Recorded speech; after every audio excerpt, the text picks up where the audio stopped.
Hey everybody, welcome once again to the Football Pandemic, where this week we're going to talk about the Super Bowl, we're going to talk about fantasy donations, and we're going to hit all the news around the league.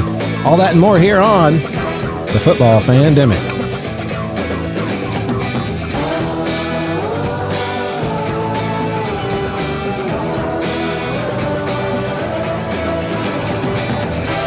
Boys, the Super Bowl is over.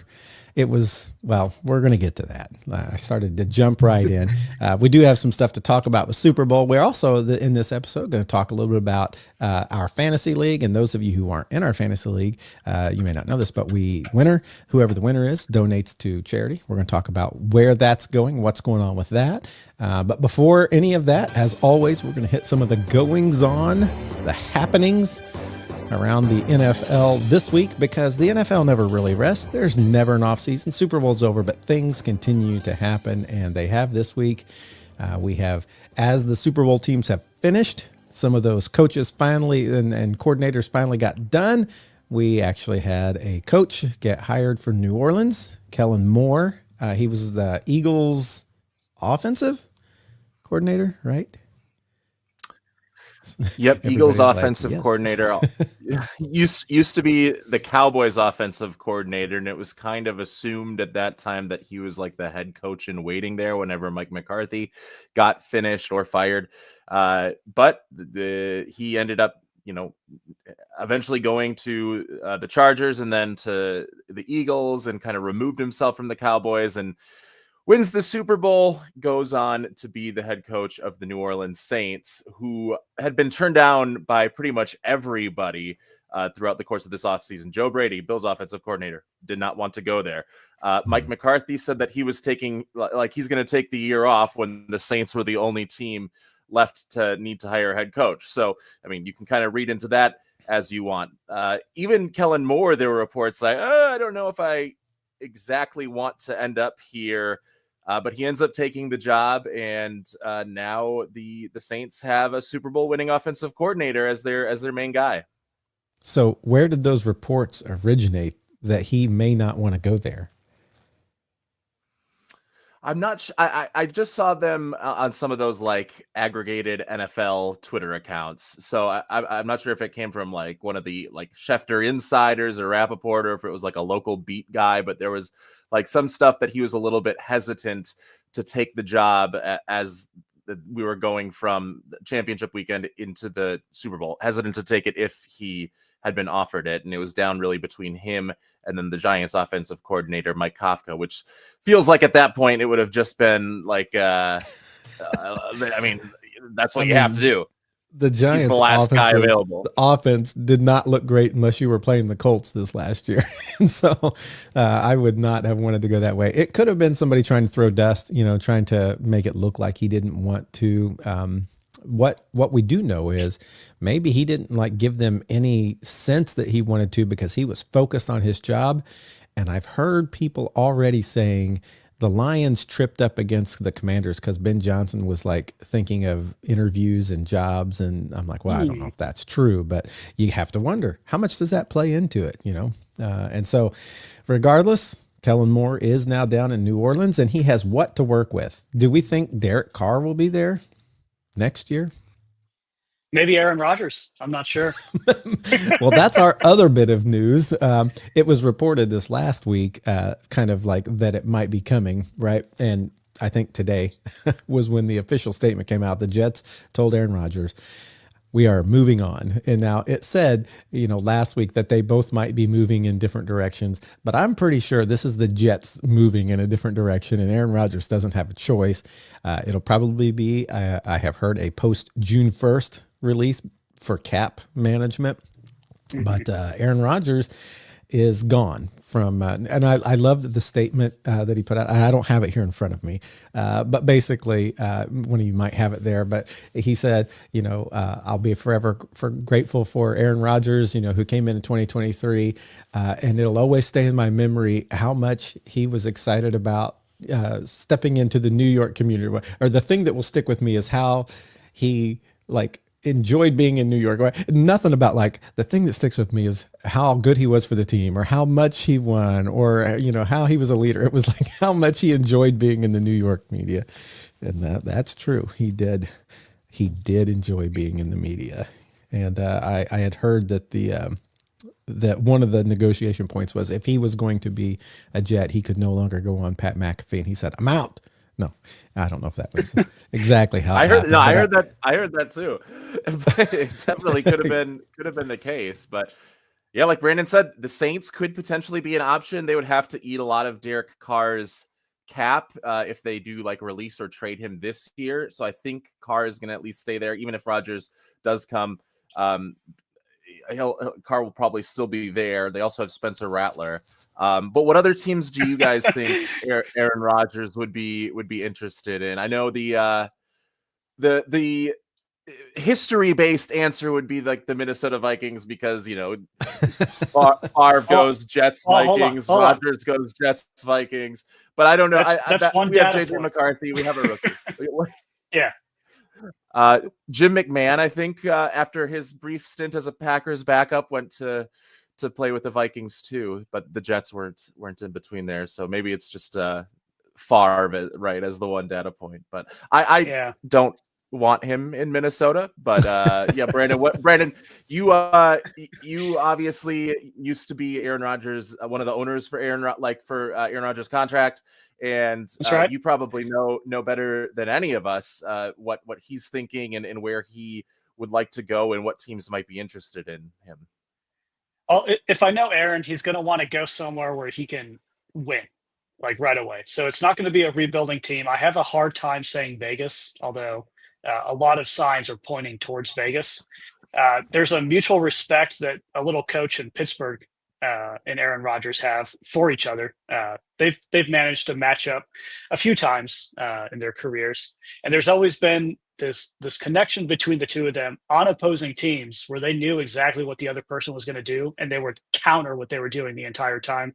I think that would just be fun to watch on the field. There's probably going to be drama wherever he goes. My extreme hot take, and take this as far as you want. Here it is. I feel this offseason, the Dallas Cowboys are going to get rid of Dak, send him somewhere else. A team's going to pick it up, and Aaron Rodgers will be a Dallas Cowboy come next season. That is a blazing hot take. That is a very hot take. That I don't know will age super well, but also I know Jerry's not happy with Dak. He has a big contract. And so a team's going to need to pick up that contract. Dak isn't super old, but he's not super young either. So you could probably get 5 seasons out of Dak. It's not a bad thing to get. I could see Dak going somewhere like Vegas, where they pick up his stuff, bring him in, and build around Dak. And then Aaron goes to Dallas. But those are my 2 big teams right now. What about I would this? look out for Rodgers. Kellen Moore was with Dallas, right? At one point when Dak was there. That is what if true. he goes to New Orleans? That's also fair. Yeah. Carr goes to Las Vegas. Aaron Rodgers back. Goes to Dallas. I don't think he wants to. I don't think Derek Carr wants to go back to Las Vegas. You don't think he'd want to go back there? Now, Josh McDaniels isn't there anymore, right? That is true. They had like a ton of, I think it was like a management, like a whole, system. I mean, I guess Tom Brady is kind of like the controlling, he's not the controlling owner, but he's like the controlling football decision maker. That's why I think that people would, yeah. Mm-hmm. Yeah, enough has changed in Vegas for it, where I don't think it's going to be split as much. Another point I saw on the betting lines recently is watch out what happens with Matthew Stafford this offseason. We already heard the rumors that Cooper Kupp may be out, and so he is. He is. Oh, he is out. He is out. Sorry. Yeah. He's on the trade block, I guess. Yeah. So. He has said that he's not. Yeah. Yeah, and so Matthew Stafford is another point to watch. Is he going to go elsewhere? Is he going to retire? What's Matthew Stafford going to do in all of this situation? So I wouldn't rule out the Rams either. Aaron would do quite well, I think, in a Sean McVay offense. It's not too dissimilar from what Matt LaFleur was running in Green Bay. And so it's something he's already familiar with. He understands the terminology. And it worked well for Aaron in his seasons that he was in that Shanahan-style offense. I think a lot's going to come down to which coach gives him the ability to have some control, because he seems like a guy who likes control. So, yeah. What were you going to say, Josh? Did you get a package deal for Aaron Rodgers? Do you get Devontae Adams with him as well? I do you think so. I think so. I don't. Depending on the location, right? We know Devontae has said, if it's the Raiders, it's not. That probably won't happen. Yeah. Devontae's come out and he said, "Hey, I want to be on a West Coast team," and so a team like San Francisco would be a great spot for Devontae. But San Francisco is not going to bring Aaron in, and so if Devontae gets that opportunity, I think he takes it. But if Aaron goes, let's say to the Rams, so they get rid of Stafford and Kupp, I think Aaron and Devontae would both be Rams at that point, because it fits what Devontae's wanting. I'm not super sold on Devontae's going to be a Green Bay Packer next year. I'm not as much as like I have love and respect for the man. I don't think it's going to happen. I know Josh Jacobs came out and said, "I'm pushing hard to get Devontae Adams and Max Crosby both to be Packers." Both teammates he played with in Vegas before he came to Green Bay. I'd take Max Crosby in a heartbeat. I would. Devontae, I would take him, but I don't think it's going to be realistic to bring him in. He's going to draw some $38 million against our cap, and I don't want that. I think that's one of the big things you have to look at is who has the cap to bring in Aaron Rodgers and Devontae Adams, because neither one are going to be like, "Oh, I'll work for the vet minimum," just whatever. Yeah. What is I read it this morning. Aaron Rodgers is still getting paid how much by the Jets? Yeah, because Russell Wilson, the reason he took like such a small deal with Pittsburgh is because he was being paid so much by Denver. So if Aaron Rodgers is being paid however much by the New York Jets for next season, he might take $40 million, a smaller deal. 40 million. So he might take like, and teams might force him to take more of like okay, we'll pay you $10 million this year, and then $40 million next year, something like that, or maybe it's just a 1-year deal. How much did Russell Wilson get paid? Wasn't it just like 1 point something million? Yeah, it was like there might have been like bonus stuff. Yeah, I would love if Pittsburgh did the same thing again. 1 point something million. Jets are paying for Aaron Rodgers to come in and play for us for a year. It just seems like a Mike Tomlin, Pittsburgh Steelers kind of move. But for that cost, let's say Aaron said, with the exclusion of Chicago, Aaron's already publicly said he's not going there. He already owns it. Why not go there? They don't want him. They want Caleb Williams. You get the same taste of bad water only so often in your mouth. No, but I would think even a place like Dallas, Aaron's not going to have the control that he wants in Dallas. Jerry obviously operates that very well. I'm not sure Schottenheimer is going to be the guy to change that up. But if you're looking for a guy just to come in and run this West Coast offense that he's historically done well in, I wouldn't oppose it. And CeeDee Lamb is still a really good receiver. I know he had a down year this year, but I don't even know who was throwing the ball in Dallas this year, whatever their backup was. Cooper Rush? Is it still Cooper Rush? He's been there for a number of years. Yeah. And so it was Cooper Rush. I like Aaron over Cooper Rush right now. I mean, Aaron didn't have a terrible season. He threw almost 4,000 yards. And so not half bad. So what do you think was the problem in New York with the Jets? If he threw for over 4,000 yards and he was just, what was the problem that kept them from like, not just getting to the, getting over the hump and getting to the playoffs? They didn't even hardly win any games. What was the problem? Yeah, it's the classic tale of Aaron's career, right? There's always not a stellar defense either. And so we saw this with Joe Burrow this season too. I mean, Joe Burrow didn't have a bad season, but we're only accumulating quarterback success with wins. And we've talked about on this podcast historically in the past that those two things are not mutually exclusive. You can have a good quarterback and a terrible defense, but if your quarterback has to put up 45 points a game, you're likely not winning games. Mm-hmm. Yeah, and Aaron Rodgers had some weird games where it looked like he didn't trust what he was seeing, or he was like a little bit like scattershot throwing the football, and that kind of like cost their offense like the ability to keep drives sustained. And part of that was because the offensive line still wasn't great for him. And at times they weren't always able to get the running game going. He made a lot of really good vintage Aaron Rodgers throws, though, throughout the course of the year. It's just at times there were drives where he felt like he had to get the ball out quicker than he needed to because of the rush that had been coming earlier in the game. And so he was making these shorter passes, and then teams were just rallying and tackling. And then, like Brandon said, the defense too, you lose Robert Saleh at the beginning of the season, who's your head coach, but also basically your defensive coordinator. And it kind of like throws a lot of things up into the air about what that defense can do for the rest of the season. Because the first 5 weeks, the Jets defense was really, really good. And then after that point, it kind of became mediocre, league average. And like Brandon said, a lot of playing catch up. Yeah, Aaron was 8th this season in passing yards. Joe Burrow was number 1. And then let's look at touchdowns here. I saw the Packers logo and went to Jordan Love and got excited. Sorry. And then Aaron was tied for 7th with Josh Allen for the same amount of passing touchdowns. Which is not bad company. The guy who won MVP. Yeah.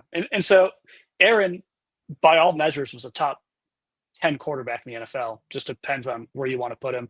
Not top 5, but somewhere between 6 and 10 in terms of his physical stats.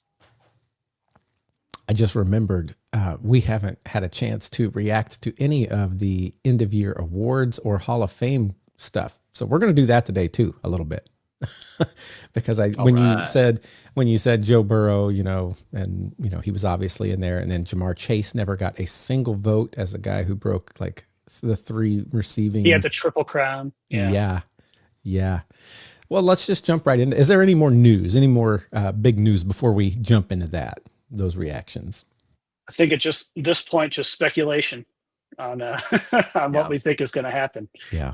Well, the good thing is, as polarizing as Aaron Rodgers is, and as bad of year as the last 2 years were for him, he still will generate lots of news and lots of people having interest, thinking, I think we can get more out of him than the Jets did. And so it will shake up the landscape for, those people who need a quarterback who can't get a young one in the draft, or they need a bridge or something like that. Aaron Rodgers is going to be in that conversation now. For a long time, we're going to be hearing about Aaron Rodgers, which, are we surprised that the offseason is filled with Aaron Rodgers news? No, we're not. Happens every year, it feels like. Are we surprised that it dropped on the day of the Super Bowl too? Like, that just happened to be the case. It wasn't like Aaron Rodgers leaking something to make sure some of the spotlight was on him on Super Bowl Sunday. I put on the conspiracy theory hat, but. Oh, I think your conspiracy is right on cue. I think Aaron Rodgers, as good a quarterback as he is at reading a defense and making a plan, he's just as good with media, and he does the same sort of stuff. I don't doubt that for a minute. Well, okay, so speculation will happen. We'll continue speculating. Right now, we're going to react. We're going to react to somebody pull up who won all those honors. I got it. He's got it. Okay. And let's talk about what we think about these honors, and then also what we think about who made it into the Hall of Fame and the Hall of Fame class for next year. Just real quick. I know I just said a lot of stuff, and I said real quick, that might not happen, but let's start. All right. Next 45 minutes is what we're covering. All right. Now, this was the one I felt like I saw the most debate on. The most valuable player of the year presented by Invisalign.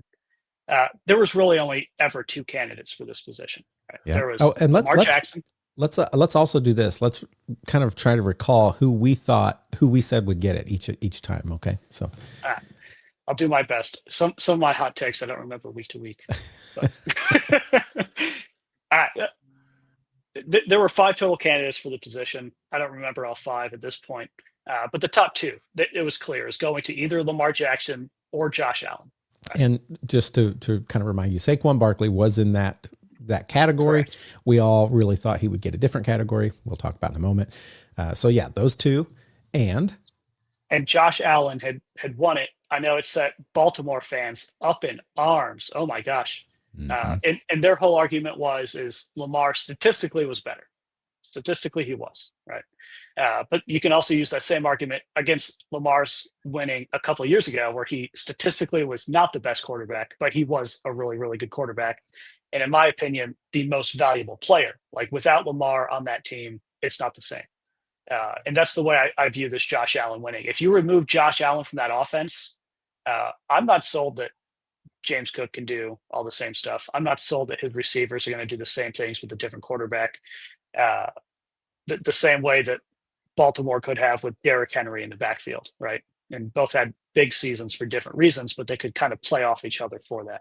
So I like the Josh Allen pick, very well earned. I mean, Matthew and I have been talking about Josh Allen getting an MVP for, I think, 4 seasons now. Long time coming. Now for Matthew and I, our lives to be complete, we just need both of our teams to win another Super Bowl and Dan Campbell to get Coach of the Year. And all is good. Yep. I disagreed with this MVP award. I'm one of the Lamar Jackson homers, I guess. And homer is not the right word because I'm not from Baltimore and don't really have any fandom for the Ravens.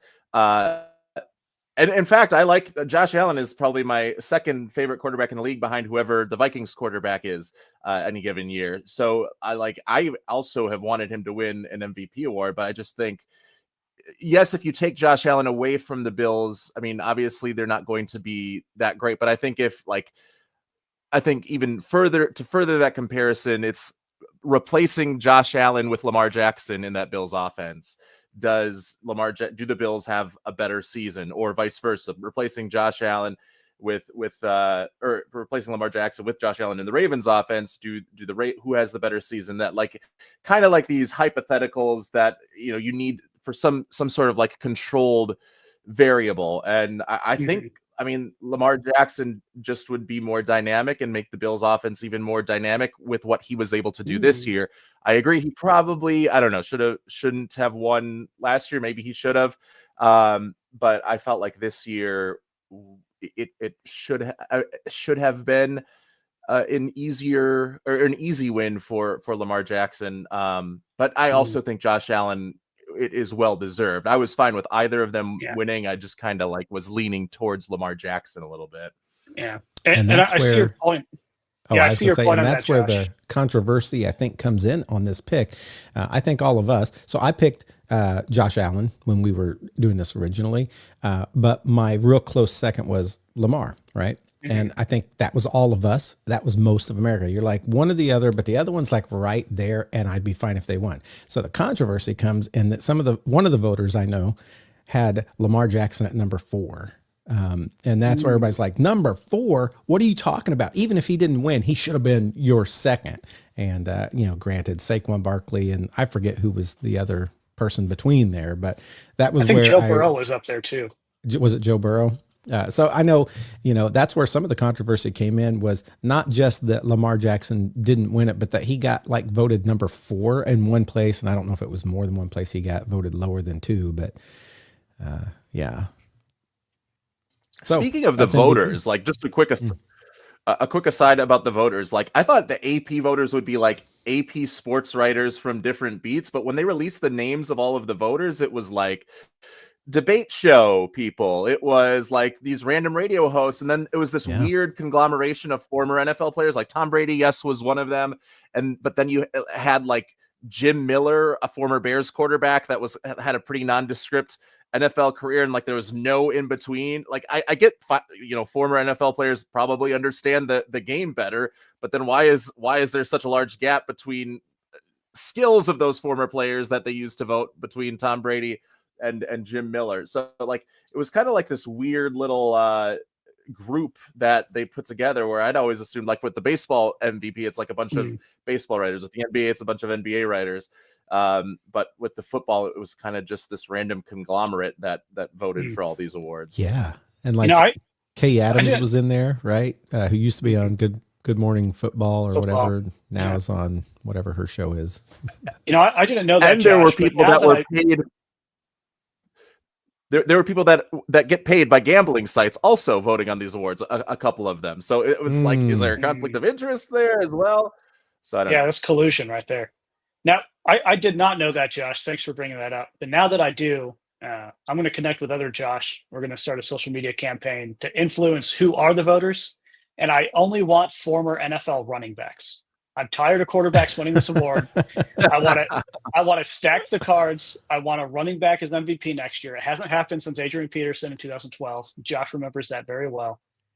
But we need to get someone in here because I think I said my hot take was Saquon. I knew that actually wasn't going to happen. But I love the idea of a non-quarterback getting this award. And so give it to Xavier McKinney. I'm fine with that too. But let's get this started and get a non-quarterback in here. Well, let's hop on down to the next one on this list. I'm just on the NFL site. This one is not sponsored by a company, but we have the Coach of the Year. Coach of the Year second. Okay. I'm going to turn that over to Josh. I think he's going to cover this better than we will, Matthew. Yeah, Kevin O'Connell wins Coach of the Year. And I think a couple of weeks ago I said that I think Kevin O'Connell will win it, but I think Dan Quinn maybe should win it. But with O'Connell's certainly I mean, all five of those guys were deserving winners, and you just had to pick one. I thought Dan Quinn was probably the most deserving just because of what he was able to do with the Commanders and turning them around so quickly. And a lot of that obviously had to do with Jaden Daniels, but a lot of that had to do with him fixing the defense a little bit and kind of maximizing what they could get. But Kevin O'Connell, who made Sam Darnold a 14-win player and kind of like made him he got one MVP vote as well. So like he was not a serious MVP candidate, but he garnered MVP votes and that's a big credit to what Kevin O'Connell was able to do, because nobody else has been able to get that from Sam Darnold, and perhaps nobody will. And then Kevin O'Connell gets even more credit. and if Sam Darnold continues this trajectory, Kevin O'Connell can still take credit because he can say he was the guy that unlocked it. So it's a win-win for Kevin O'Connell, and I think that voters are mostly impressed by what he was able to do with Sam Darnold of all people. Yeah, I think for this one in the past, I had voted for Dan Campbell and it was the idea of, are you looking at a single year coach of the year, which would make sense, coach of the year. But like Dan Quinn took a culture that was horrible and took a team that was not like in one of the biggest markets and that couldn't draw the best talent, and he took it over, 3 or 4 years and really changed it. And I still love that and want, like Brandon said, I long for him to win Coach of the Year. But the farther we get, the less likely it is, because now people will look back and say, well, they were good last year, so he didn't do much this year. And so I think he's probably out of that conversation unless he wins a Super Bowl, which again, it happens. The voting happens before playoffs. So I don't know that Dan Campbell will ever win that now. I think that window might have passed for him. I'm very sad for him. Yeah. But I do say to that, Matthew, really quick, that we still have Coach of the Decade coming up, right?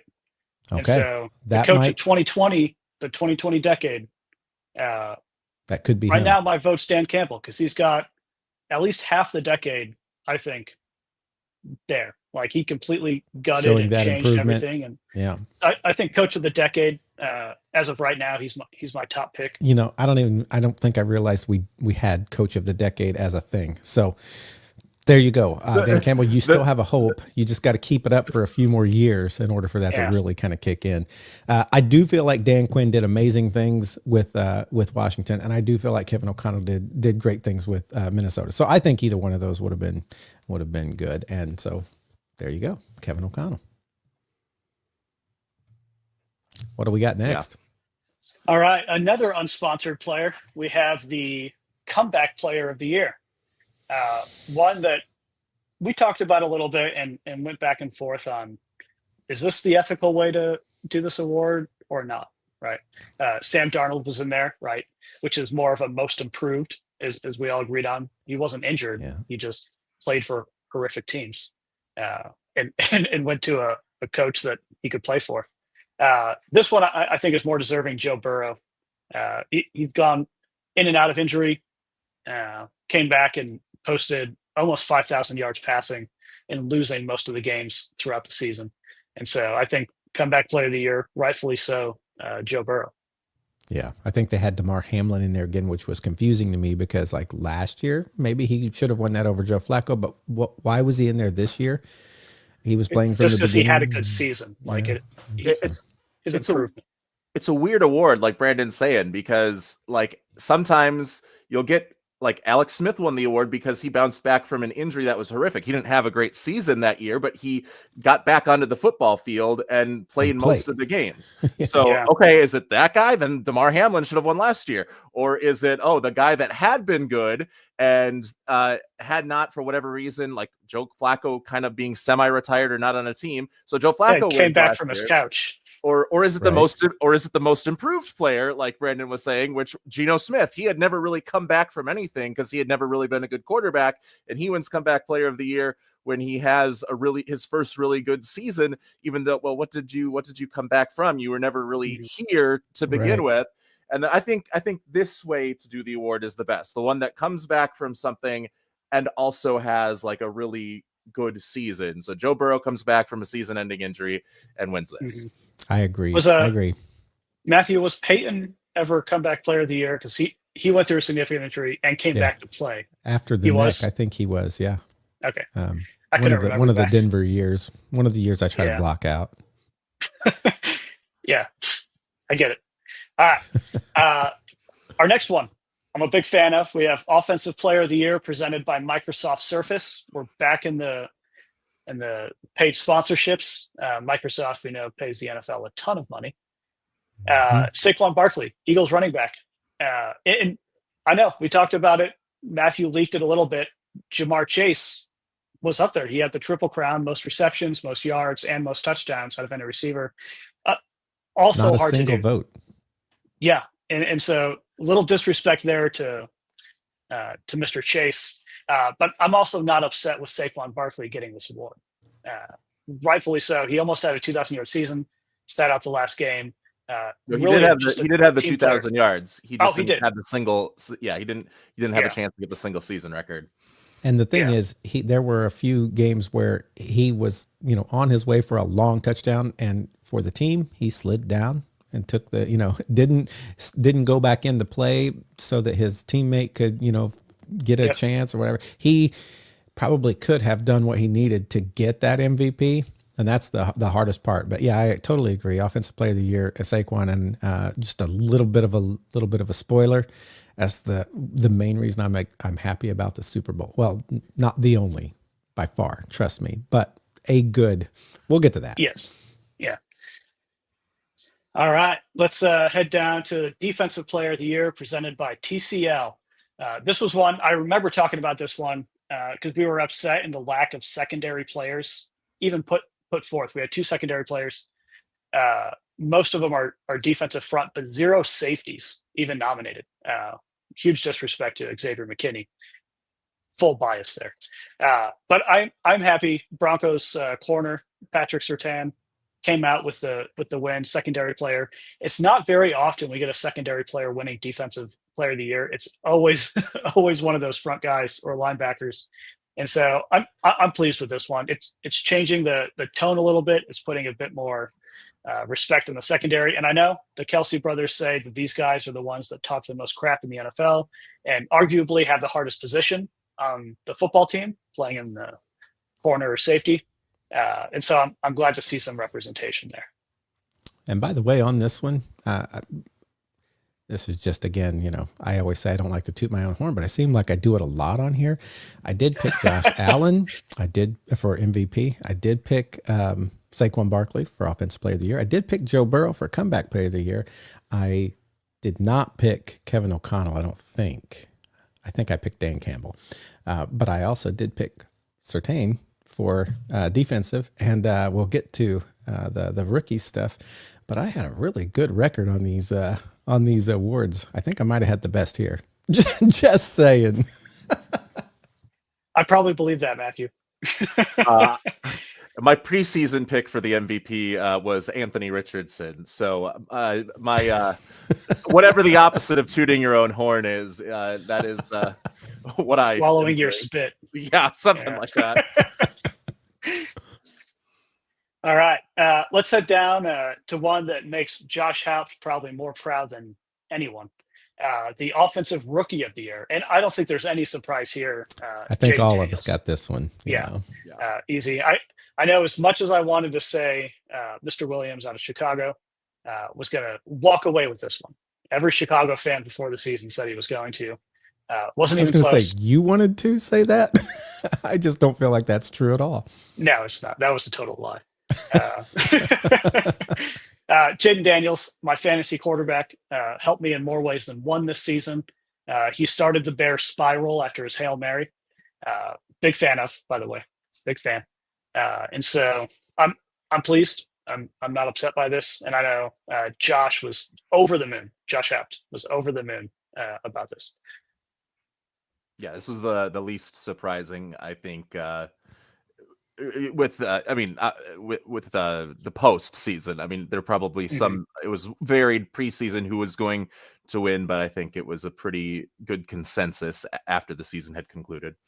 Yeah, and even they beat the Detroit Lions, which I did not think would happen, and I thought they would show up better in their last game than they did. But I think again that's postseason. But Jaden Daniels all the way. Yeah. All right, defensive rookie of the year, Matthew. I think this is another one that both you and I got right. We got both of us guessed the same Rams player. I don't remember if it was the same. If this was the one that won, Jared Verse. Yep. Defensive rookie of the year. I'm pretty sure that's who you and I both said. There was another Rams player, but I don't remember his name. It was up for consideration. It was Braden Fisk was the other guy. Yeah, it was hard not to vote for Verse. I mean, when you watched his gameplay, it's like. It was good. He was great. He was great. When you actually watched games that he played in, you're constantly like, who is that? Verse. Okay. I remember like having several games. I mean, I don't watch a ton of Rams games, but when I did watch a Rams game, I remember thinking, who is that guy? Verse. Okay. I have to remember that name. And it seemed like that happened several times during the year. So. And he's gonna be huge moving forward because like this year, statistically, it was just 4.5 sacks, but behind that there was 77 pressures. So eventually, those are going to start falling at a higher rate for sacks, and he's going to be able to make that number even bigger. I think he's got some Defensive Player of the Year awards on his way as well. Like JJ Watt was another guy. His rookie season, he only had 5.5 sacks, but he was getting to the quarterback every single year, and eventually we saw those sacks become 20.5 sacks for multiple seasons. Yeah. And when you told me, I think whatever week we were talking about this, you said he had 4.5 sacks. And I'm like, really? Because I feel like he had a whole lot more. I mean, just in my watching him, the play and just how often he was pressuring and he was in there and almost. And when you said 4.5, I'm like, really? I felt like it was a lot more than that. So it's like you said, it will start to fall that way. Mm-hmm. All right, the next gen stats moment of the year, powered by AWS. What a mouthful! A play I leaked earlier. The downfall of the Chicago Bears season. The Hail Mary thrown by Jaden Daniels. Now, was this the one that was like the replay of the year? They some people call it that, or was there a separate one that was the replay of the year? I feel like this is just the moment. This is the moment. Yeah, this is the moment of the year. I don't see a replay. Maybe that was just one of those like crazy ESPYs or Nickelodeon awards. I just remember hearing that Saquon Barkley's backward hurdle did not win it, and that was a travesty. And I think it's true because like that thing was played so much, that kind of him running, turning, backward hurdle over the dude. Yeah. But anyway, this one was the Hail Mary. The Hail Mary to put the Bears in a downward spiral and have them lose every game from that point until the last game of the season. And so it's crazy. What happened in that last game of the season? Miss McCaskey helped the Bears get her final. By the way, that's news we didn't mention. Miss McCaskey died just before a couple the Super days Bowl. before the Super Bowl. Yeah. And the weird thing is, I don't want to disrespect anybody. I had some Bears fans who were like, in the past, had been like, until something happens to the McCaskey family, we're just never going to see light of day. And I have no idea what they were feeling about that or what that means for the future of the team. Are the kids Are they as into it? Are they going to continue to be as into it? Are they going to be more into it? It'll be interesting to see if that changes anything. Now, she was old, so she probably wasn't doing anything big. Yeah, she had turned over the operations side to some of her kids. She was what, 102? Yeah. It was old. She turned over the operations side quite a few years ago, but she maintained the owner side of it. And so I imagine, don't know exactly how this was written up. I imagine the organization was put in a trust going on to her kids, and you'd have to sell it out of that trust. Because I believe back in 19 whatever, you probably could do that with the NFL rules. Today, you could not. But back when they bought it for $100, and some beads, right? Some necklaces. Did you ever $100 a beer? Did you ever run into her in any of the owners' meetings or? No, I send an alias Mark Murphy on my behalf. I also know she sends an alias. I think it's her son usually goes on her behalf. But Mark Murphy's my alias that goes. It's going to change to Ed Policy at the end of next season.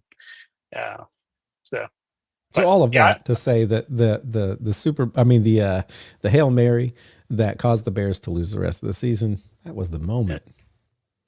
Of the NFL. It makes sense. All right, let's talk about another Chicago Bear, the Walter Payton NFL Man of the Year, presented by Nationwide. I don't think this one should be sponsored. I don't even think we voted on this one. I don't think we said who we thought would win this one, did we? I don't think we did. It went to Eric Armstead, Jaguars defensive lineman. Matthew and I have talked about this in length in the past on the podcast. Really, this is like our favorite award that gets handed out every year because it's about giving back to your community, and that's really what is most important. JJ Watt's one of my favorite winners that's ever got this. The amount of stuff he did for the city of Houston is absolutely amazing. And so I'm always happy to see who wins this award because I know their community is well taken care of. It's hard to know who's going to win it because you don't always hear of everything they're doing until they start running the commercials. Right. Yeah. But it's one that makes me feel good, this award. And so it's one of the few times I can shut off. Like if a Bears person gets it, I can have some mutual respect. And I know it's named after Walter Payton, famous Bears running back, famous NFL running back. And because of the efforts he had done in the Chicago community. All right, let's head on down to, skip a few of these because I feel like we're not going to have anything to say about them. Unless you want to talk about who FedEx believed the air and ground players of the year were. No, that's all right. The only time Jamar Chase got an award, by the way, was by FedEx for the air player of the year. All right. Anyway, Pro Football Hall of Fame class of 2025. We finish up here, and we had 4 people inducted, which was odd. Took some people by surprise because it's usually 5, right? Yeah. Yep. So one less, but no one that was undeserving of the award. Now there's debates on it, right? Should this person, have gotten in this year, like Eli Manning? I saw that out there. Adam Vinatieri. Come on. I mean, I love Reggie Wayne. Obviously, I'm Colts, so I'm thinking of Colts. Mm-hmm. Adam Vinatieri was a huge snub, I think. Huge. Yeah. I mean, what else could you do? There was only 4. What else could you do as a kicker to be a first ballot Hall of Fame? I mean, he did everything. He's in a country song. Highest scoring point, highest scorer in the NFL ever. Most clutch kicks. You just go through the list. Vinatieri should have been there. It was a like massive, Devin Hester, right? Massive snub. The first year, and it happens. But we had Eric Allen, Jared Allen, right? Big exciting for Josh. Antonio Gates, one of the guys that helped redefine the modern tight end position, and Sterling Sharp, a guy I've publicly said on this podcast, pre Calvin Johnson getting in, he didn't play long enough in the NFL to get into the Hall of Fame. I know his brother was saying, yeah, he needs to get in, and it does make the first brother pair in Canton. And that was one of the biggest controversies is his career was cut short. He was good when he was playing, but how many people like were good for a few years and then kind of fell off and never made the Hall of Fame. And so there were a lot of people who were like, should this have been one who like got in this year? That was the argument. And him and Calvin Johnson played the same number of years with the one organization. Calvin Johnson got in, and I get that's with Detroit. You can almost do anything in Detroit and get in if you're at the top of the NFL. And I feel like that was the thing that helped propel this was Calvin Johnson getting in and being as dominant as he was, because Sterling Sharp in that era was as dominant in the NFL as Calvin Johnson was, posting up ridiculous numbers just in the NFL. And his career was cut short. Calvin Johnson willingly retired after 9 seasons. Sterling Sharp broke his neck, similar to what happened to Peyton. Peyton came back after some extensive stuff. Sterling's doctors said, yeah, we're not going to let you. We can't in good conscience recommend you going back. Yeah. Shannon has this heartfelt, emotional thing when he got into Canton that he's not even the best football player in his family. His brother's right there. I know he was advocating for him hard. It was my favorite video to watch because they went into his brother's basement and it was all right there. And it was a good time. As a Packers fan, I'm happy. I've been public in the past that he probably would never get in. But I feel like he only got in due to the Calvin Johnson ruling a couple seasons ago. Yeah. And I think the fact that his career was cut short because of an injury and not because of like just, aging out basically also is a big factor into that. Like Priest Holmes had a really good 4-year run with Kansas City. Larry Johnson had a really good run. Sean Alexander had a really good run, but those guys at the end of their career dwindled off. But like you said, Calvin Johnson, if he would have kept playing, could have probably continued to have that a Hall of Fame trajectory. Terrell Davis, I think, is also another good one that is comparable because his career got cut short because of a bunch of concussions and a lot of other injuries after that. And for Sterling Sharp, I think he had just won the receiving Triple Crown, and then he had gotten some stingers in his neck during the season. He went to go have surgery, and that ended up there were complications with the surgery, and he was never able to play football again after that off season. So it was kind of just one of those things where there was never a big injury. It wasn't he was 13 games into the season and then there was a big moment where he played that full season, all 16 games, and then at the end of the season that surgery kind of just ended his career. So it was kind of out of nowhere. The thing is, and I get that they could have gone on to have great years, but you're speculating, who's to say they wouldn't have been a Priest Holmes and had a drop off, who's to say they wouldn't have, and so it is kind of, when you have people who have better careers, overall, it's hard. I understand people's thoughts there. I look back and I see people like Andre Johnson getting last year. It seems wrong to me. I don't think he was at the level to get in, but he did somehow, and so I think the biggest thing was, it feels like there should have been a couple that were not, or at least, and I said the one, but my biggest complaint comes with, I think I have a problem with how the Hall of Fame is selected. It feels like if you have a really good person to argue, you're going to get in better. I feel like Mike Chappell, the guy who argues for the indie people, is not a good orator or lawyer. He's a beat writer. And I just feel like he has let down some good indie. And I realize people, I think, are tired of putting indie players in from that era. They're like, oh yeah, they were all good because of Peyton Manning. Well, Reggie Wayne was good long after Peyton Manning. Into Andrew Luck, he did what he needed to. Adam Vinatieri was good before he came to the Colts. He was good after Peyton Manning. And so, again, I'm very homer here, and I'm not saying that none of the other people who were on that list are deserving, but I do think the person who argues and their talent makes a difference. And I feel like Mike Chappell is really crippling indie people. And I don't know if that's happening in your, NFL teams or not. But I just don't know how that whole thing happens because, man, sometimes it seems like really deserving people just don't get in it. And you have to wonder, was this the guy who argued for him just isn't very good. Yeah, I know Giants fans are upset right now that Eli Manning was not first ballot. And this goes into other arguments too. Is are Super Bowl accomplishments the only way to get in? Because Eli won 2 of them, but Dan Marino won 0, and he's a Hall of Right. Fame quarterback. And so, if you were starting an organization from scratch, are you going to want Eli Manning or Dan Marino under center? I think for most people that understand, it's probably going to be Dan Marino. He's just physically a better quarterback. Yeah. Yep. And I think Eli's going to get in soon anyway. I'm fine with him not being on the first ballot. Personally, I don't know if he would be on the fence for me as a Hall of Famer, but I think eventually he's going to get in.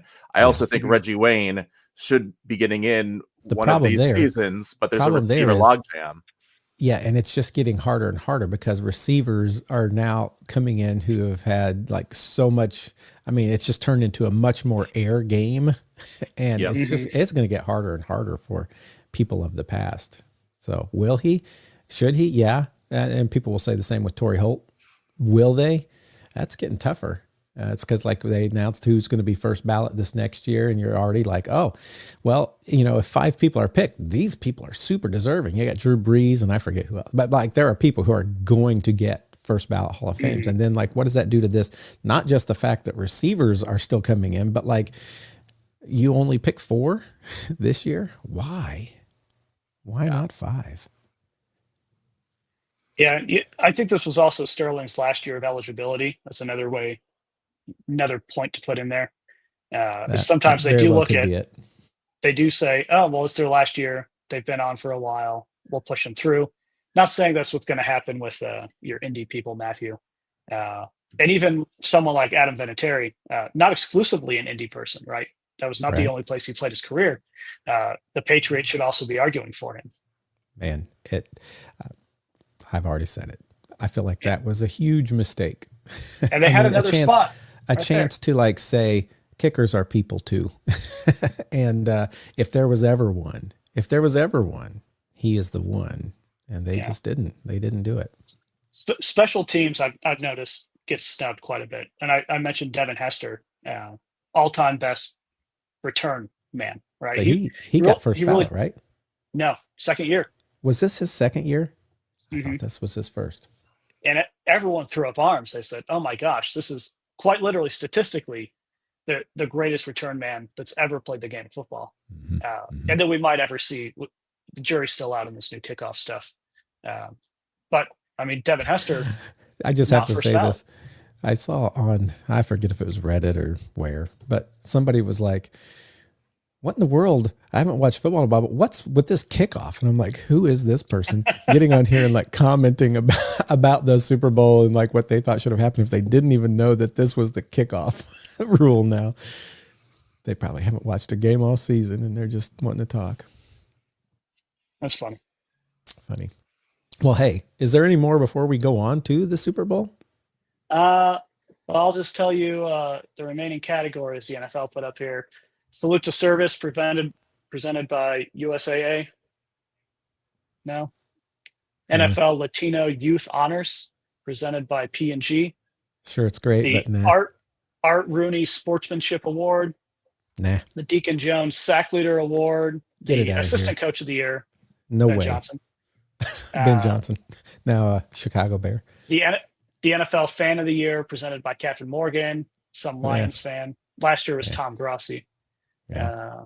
And then I was going to say, you have to throw that in because that's really the only one we probably ever heard of before he was the Fan of the Year.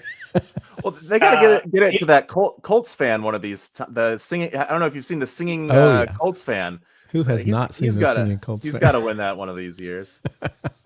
Yeah, we've got the NFL Flag Football Players of the Year presented by Toyota, the Jim Brown Award, the Don Shula High School Coach of the Year, and that's all. Get him out of here. Okay, we're going on to the Super Bowl. Super Bowl it is. Guys, the Super Bowl was played, in case you didn't know, and it was our favorite teams, the Kansas City Chiefs and the Philadelphia Eagles.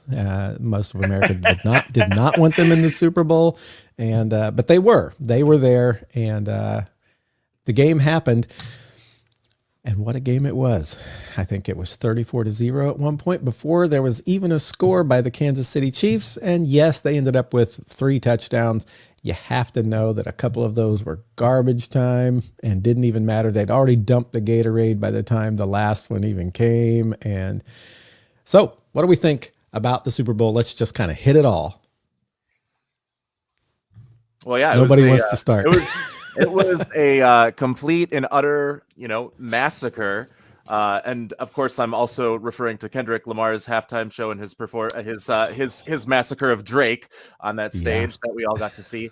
But also the Eagles, followed suit and led suit with that. So good. They bookended that with just some great defense. And I'm going to do my best Vic Fangio impersonation of him preparing for the game leading up to the Super Bowl. Here it is. I'm hitting Control C. I'm hitting Control V.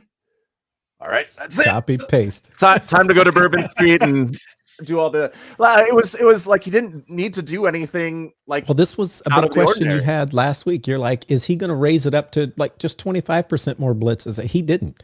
Nope. 4 all the time, and that was enough. Yeah, 3 sometimes too. There were a couple of when they were still getting pressure with 3, and you got 8 guys back there in coverage. And what they did was they put Jalen Carter, who they knew the Chiefs would double team, but as the defensive coordinator, you get to choose what 2 players basically are double teaming him by putting him in a gap. So they put him in the gap, the C gap between the guard and the B gap between the guard and the tackle, so that it was the guard and the tackle that both had to block him, leaving a tight end. Sometimes it was Travis Kelce, and I'll talk about Travis Kelce in just a second, but it put a one-on-one with Josh Sweat, Jalix Hunt, a bunch of these very good pass rushers, Nolan Smith for the Eagles, that were able to really just push the pocket. They just overpowered the offensive tackles by pushing them backwards. And sometimes they weren't able to get free for the sack, but they were able to push the pocket so far in that Patrick Mahomes had to step up, but Jalen Carter is still getting a push, even though he's double teamed. And so is Milton Williams. And so is Jordan Davis, whoever the defensive lineman next to Carter is. And Travis Kelce didn't help the Chiefs out in any sense there. He looked like he had never played football before in that game. He dropped a sure first down on one of the Chiefs' first drives of the game. He dropped another one it was low, but it was still catchable. And then the first 2 sacks were right before the interception. So it was just a disastrous drive for the Chiefs. They gave up the 2 sacks, and then Patrick Mahomes threw the pick 6 to Cooper DeJean. And again, they did the thing where they put a tight end. They put Travis Kelce against Josh Sweat. The first time, it was kind of just like a tight end, they're trying to get a leak screen, and Kelce barely gets a hand on him. So Josh Sweat's free running on Patrick Mahomes to the point where he can't get the quick screen out to Travis Kelce. He needs to get a little bit more of a bump there. And then on the very next play, it was a sack from the opposite end, but it was because Travis Kelce completely whiffed on the block against Josh Sweat, and that forced Patrick Mahomes to go right into the arms of Jalix Hunt, and then it's 3rd and 19, and then Patrick Mahomes is trying to make something happen, and then he throws the pick 6. So Travis Kelce was a big reason why this Eagles defensive game plan worked as well as it did, and why they were able to get so much pressure. But I mean, it's the Vic Fangio defense. When you have the players that can execute that match coverage scheme to perfection like they do, then you're going to be rolling, and there's nothing really a lot of teams can do about that. Yeah, and there's just so many parts of this. It's hard to know where to start. It's hard to know, but I think you're right. When you go into the trenches, the Eagles lines, both of them, spectacular. And Kansas City couldn't keep up. So normally Patrick Mahomes is a guy who, when he gets pressure, he scrambles around for a long time for people to open up and throw. But the fact that they were only rushing 4 or sometimes 3 meant there were a lot of people in coverage and there was nobody open. And so in the very beginning of the game, we had a couple pass interferences that we're starting to think, oh no, is this going to be like one of those days, right? We had the little kind of a little bit on the face there, and it was called a pass interference, and everybody's like, oh, Kansas City's going to start getting these calls. Then we even had, I'm going to say this, we had one the other way that shouldn't have been pass interference either, probably, that the Eagles got. But then once that happened, it cut out. And I don't know if that was like the league saying, all right, listen, we are not going to be known for changing this game with the refereeing. Now, granted, when it's 34-0, the refs can't really nudge it that much, nudge 34 points worth of nudges. But, I think it was DeAndre Hopkins afterwards. It's like, hey, where's everybody talking about the refs now? And everybody's like, this actually proves our point. When there's no interference, football's a hard game, isn't it, Kansas City? It looks a lot harder when you don't have those first downs all the time and those like, oh, we got to roughing the passer 15 yards. And so the drive continues. When you don't have that, 34-0 is what you get before, I know it ended up a higher score than that, but so much. And then I just want this little shout out, which I think everybody's aware of, but the guy who got the pick six, rookie, it was his birthday, DeJean, his last name. Super DeJean. Yeah. For his birthday, gets that pick six, takes it in. What a great day, right? Yeah. And how about Howie Roseman building this team too? It's these guys that, I mean, it's if you and I were these guys that kind of just follow mock drafts. It's like we were in the draft room because it's like, oh, Cooper DeJean dropped to the second or third round. He was a guy that, in every normal person's mock draft, people that aren't in the league, he was like, oh, this is a top 15 pick. I'll just go ahead and take him. Oh, Kenyon Mitchell dropped out of the top 10. We'll take him with this pick. So they get a lot of, Saquon Barkley's available in free agent. It's like us as if we were Madden users trying to get all these guys. It's like, seems like the obvious choice. And it is the obvious choice. It works out for him. So Howie Roseman doing a great job there. We talked about Travis Kelce having his worst game. Patrick Mahomes also had his worst game of his season. And it was even before the pressure started getting there. There were some misses that he had early on in the game where he just refused to throw to Xavier Worthy. It's like he didn't have confidence in Xavier Worthy. One of the plays, they're in the trips on the right side. Worthy is the farthest receiver to the inside, and they kind of run a double pick play with the two outside guys going in and then Worthy going behind them and going up the field. Isaiah Rodgers does a nice job sifting through that traffic to kind of get up to him, but Worthy still has a step on Isaiah Rodgers. Mahomes looked that way and was like, no, I'm not going to throw it. That would have been a first down. There was another play where Mahomes is looking deep and pumps a couple of times, and it's where Xavier Worthy is locked in one-on-one coverage against Kenyon Mitchell, and Kenyon Mitchell was doing a really good job staying with him for most of that. But still, it's one-on-one coverage with the fastest receiver in the NFL. It's going to be a tough pass to try and intercept for Kenyon Mitchell, even if, it gets, just throw it up to him.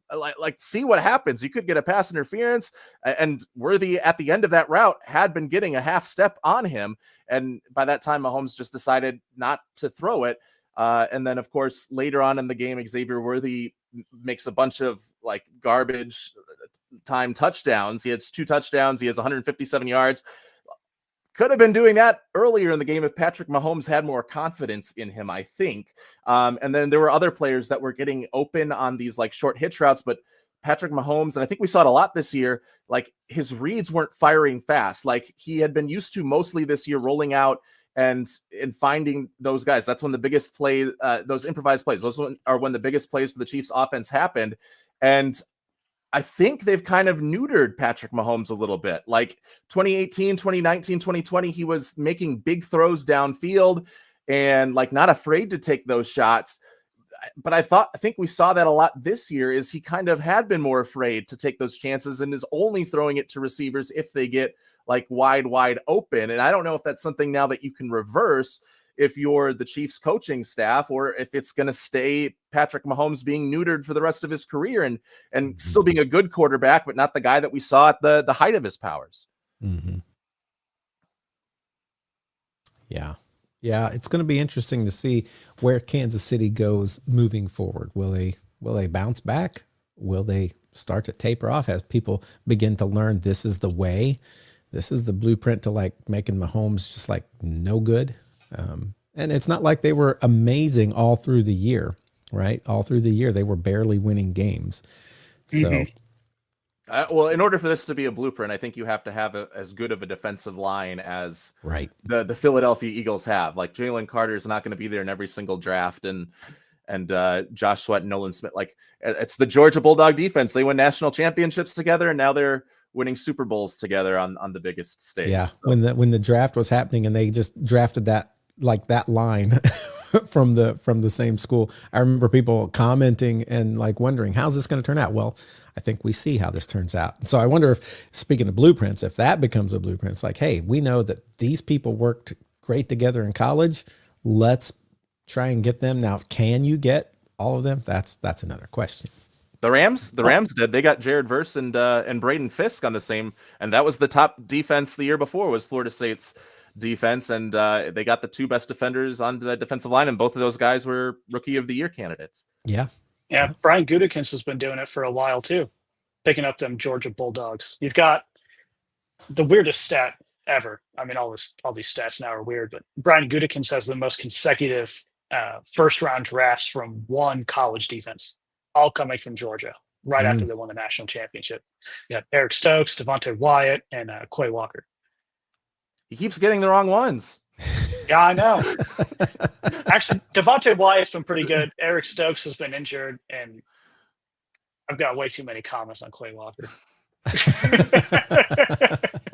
So Kirby Smart's telling Howie Roseman one thing, and he's telling Brian Gutekunst another. How about Jalen Hurts though? Like, Saquon Barkley was bottled up all game, and Jalen Hurts, he had some runs. And he also like made some passes against a Chiefs blitz that has been so hard for like even the best quarterbacks in the NFL to figure out. Josh Allen got beat by it. And you see the blitz where, Saquon Barkley is not having his best game running the football, but he's still called to be on the field for pass protection or to go out in routes. And in this particular case, on this long pass that we saw to Jahan Dotson, the Chiefs send everybody, and Saquon Barkley perfectly goes up and hits the inside rusher that they just flooded to that side of the field, and allows Jalen Hurts an extra second. If Barkley's not there, if it's like Kenneth Gainwell or someone else, they don't get there to make that block, and Jalen Hurts is sacked, and it's a 7-0 ball game. Or no, it would be a 0-0 ball game with the Chiefs still having the football after that, because that was a third down play, I think. One thing the Eagles did really well against the blitz is, okay, we know that the Chiefs are going to bring 6 or 7 on this play. They're showing it. They've done it all year. This is their tendency. That means they're either going to be in cover 0 or cover 1. So at most, there's only going to be one safety there to cover that deep ball. Jalen, just check to whatever side that safety is not on, check that outside wide receiver to run deep, and we'll just chuck it up on a one-on-one. It worked on that first play with A.J. Brown, where they got the offensive pass interference. That was a little bit ticky-tacky, but that was what they did on that play. They did that to Jahan Dotson, and they made a mistake one of the times because Hurts threw an interception on one of those go balls, but there were 3 or 4 other instances where that worked. And if you're going 3 20-plus yard plays to 1 interception, that ratio is like a good ratio when your defense is playing as lights out as it did.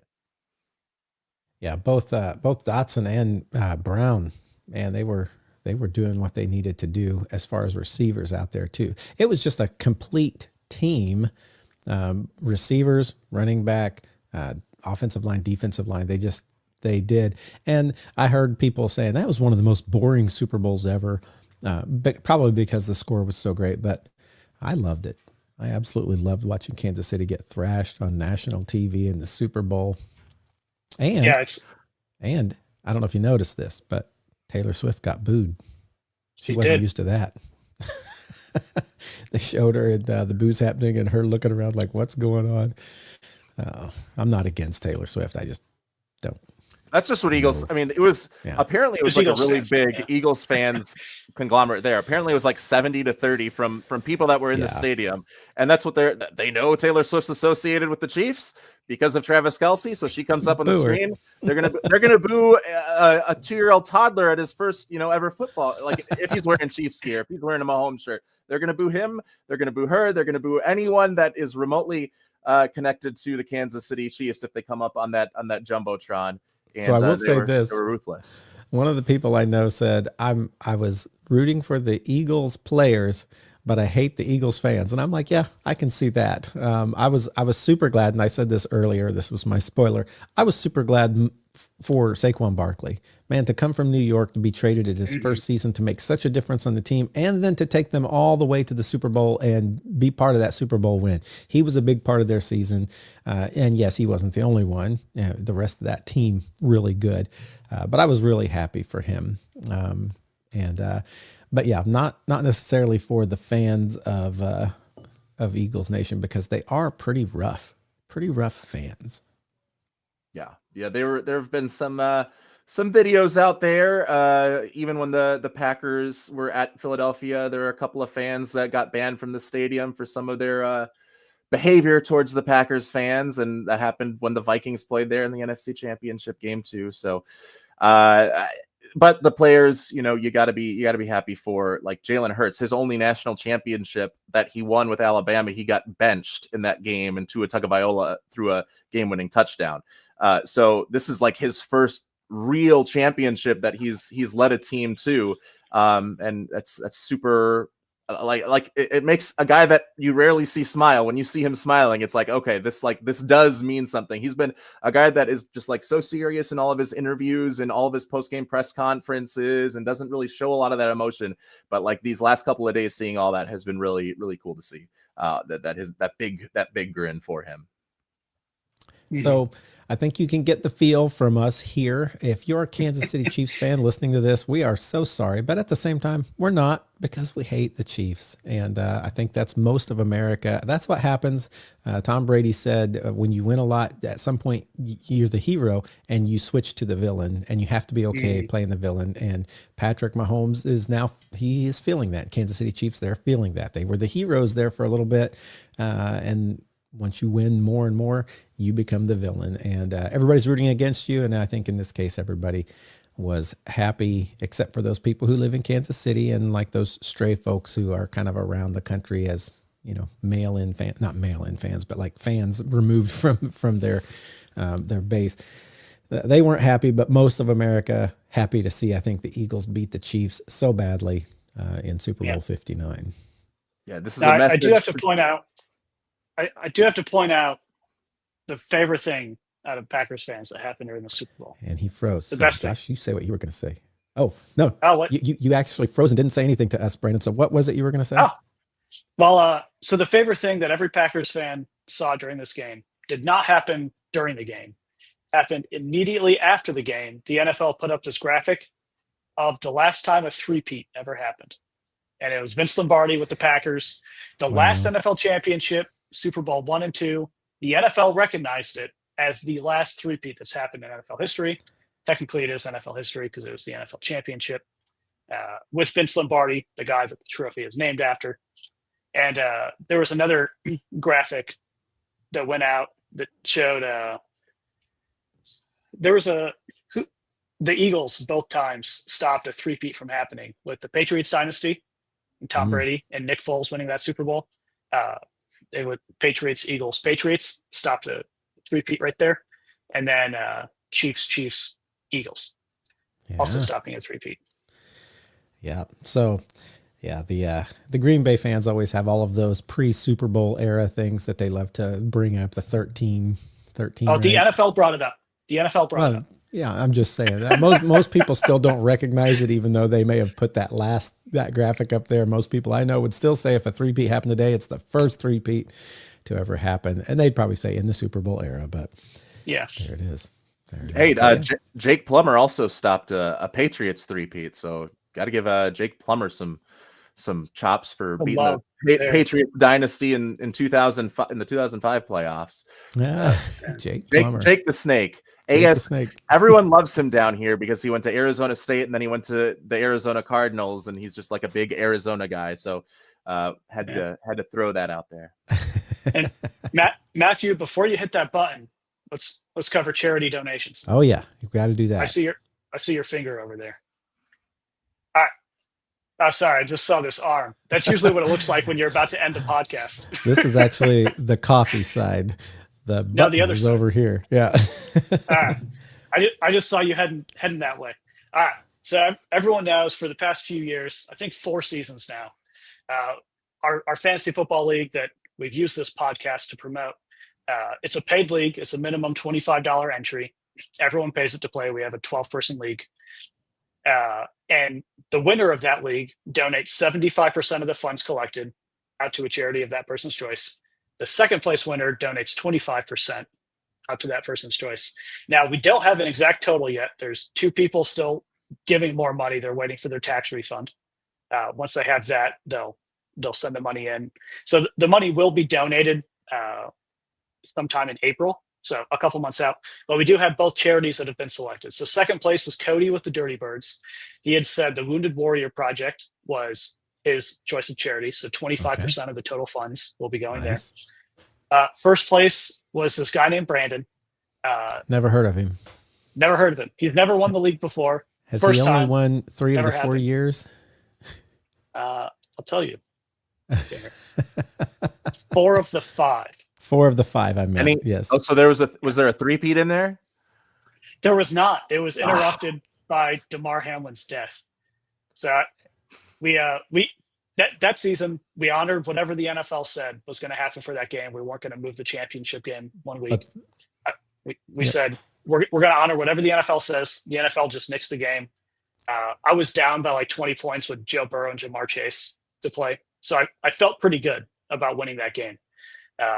DeMar Hamlin, the whole situation happened. The NFL said we're not counting any of this game, so I had lost that championship. No score there for that, but no score. He would have won the championship otherwise. So, and then it would have been a 5-peat this year. Yeah. It would have been the 5. If you guys ever have any open spots, you might see the trophies back here. My nice. Fantasy football championships from 2022 and 2024. Those are some nice trophies. I wanted my mother-in-law made them for me, or not made them. She bought them for me because we bought her one when she ended up winning the league. But I won both of my leagues this year. So if you ever need a Brandon rival, a Philadelphia Eagles team, we definitely do need a rival. I don't know if we have an open space, but we need a rival for him for sure. I can't believe that with my all Colts roster, I only won 1 game. I mean, I can't believe I won a game. That's what I meant to say. The Colts just did amazing that week. But anyway, so the charity I had chosen, it's a charity close to me. It's the World Scouting Organization. And it's going to a specific project to help fund community-based projects in third world countries to keep the community together and sustainable, all working together. I personally donate there on top of it throughout the year. And so something that's close to me, I feel giving back to people I don't know to help them have more sustainable communities is very important. So that's where I will be donating. Again, we're 2 months out from the actual donation. 2 people are still going to give a little bit extra based on their tax refunds. So once those come in, I'll send the money to those charities, Wounded Warriors, and the World Organization of Scouting. And so that's the charities this year. Next year, we'll have to see who the winners are. It might be Brandon again, but maybe Josh Kolodziejski will come in and push him out from getting his second possible 3-peat, right? Because you've won the last 2. Well, so I won 2, lost 1, 2. Right. So it'd be a 3-peat next year unless we can get somebody to take up that mantle, keep you from getting the 3-peat. Josh Haupt put out a poll if I should only stay commissioner and no longer be allowed to play. So if that happens, Josh, you can take my spot in the league. Josh Haupt has accused you of Bill Belichick, like sort of chicanery and skullduggery in your Yes. quest for winning. It happens every year. Josh Haupt is his most vocal opposer. It is true. By far. and Dylan may listen to this. He may not. Dylan's been my favorite to win the past 2 seasons. He has no hope in himself. He'll tell you that. But he came in third this year. Like it was pretty close. And Dylan came in playing, not understanding the game of football. Like his first season. Actually, his name even now is not basketball, because he was a basketball guy and he just knew this was not basketball. That's all he knew about football. And he's done pretty well. Yes. Yeah. Well, so he started as not basketball. He's now the Winston Warriors. That's his dog. Oh yes. Is his team mascot. But this was the first season he was not basketball. And so he played 4 seasons as not basketball. And he's done quite well outside of the first season where he won 1 game. and in that first season, I did pretty good, but this season I won 1 game. And I think what we can see here is Dylan and I have traded ability and luck, and I have gone downhill badly. Yep. So, Josh, you have first birthright to the next open spot. It's yours. You've chosen your opponents wisely, Brandon. Yes. It's a good time. It's a good league. It is. Good group of people. All right, guys. So real quick, before we hit that button to end this show, let's talk a bit about like what the future, because every year we definitely come on around the draft. We talk about some draft stuff. When free agency opens, we try to get on and have a free agency, but we don't necessarily have a show every week in the off season, especially when you're in the middle of summer. And then we come back somewhere around, September, maybe end of August.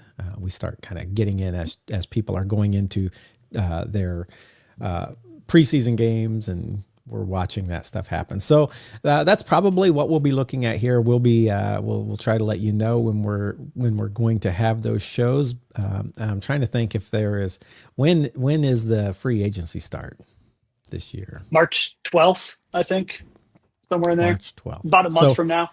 Yeah. So we may not have a show, next week. I'm not sure. We'll talk. If we do, it'll be a gift. We'll just let you know and it'll be out there. But we will definitely be on at the time that free agency is happening. And because there's all kinds of rumors, and then the big, huge mega deals happen that never pan out. And then some of the smaller deals that do actually, make a difference in the team happen. And then when it comes draft time, maybe, leading up to the draft and obviously right after the draft, we'll have a show there, and we'll kind of. And Dak will get traded. It's going to happen. Mark my words. I'll also be at the draft because it's only 30 minutes from my place. Nice. So I'll be heading to the draft. It's a free event, and I'll report back to you on how it turns out. I likely will not go for all 3 days. Okay. Probably just day 1 and day 2. But who knows? Maybe the traffic will be really light for day 3. And I just had so much fun learning about all these people. I had no idea what their names were. Well, I think of everybody at the end of day 2. Everybody on this podcast, I will probably be the first one to get news from you, as the Colts did worse than all of the other teams that were in this. So pick 14 we'll be listening for. So unless somebody trades up, I suppose. So, all right. Well, I think that's going to do it for us today as we finish up here on the Football Fandemic. But do remember to join us when free agency starts, because we'll be back and it'll be fun. See you guys.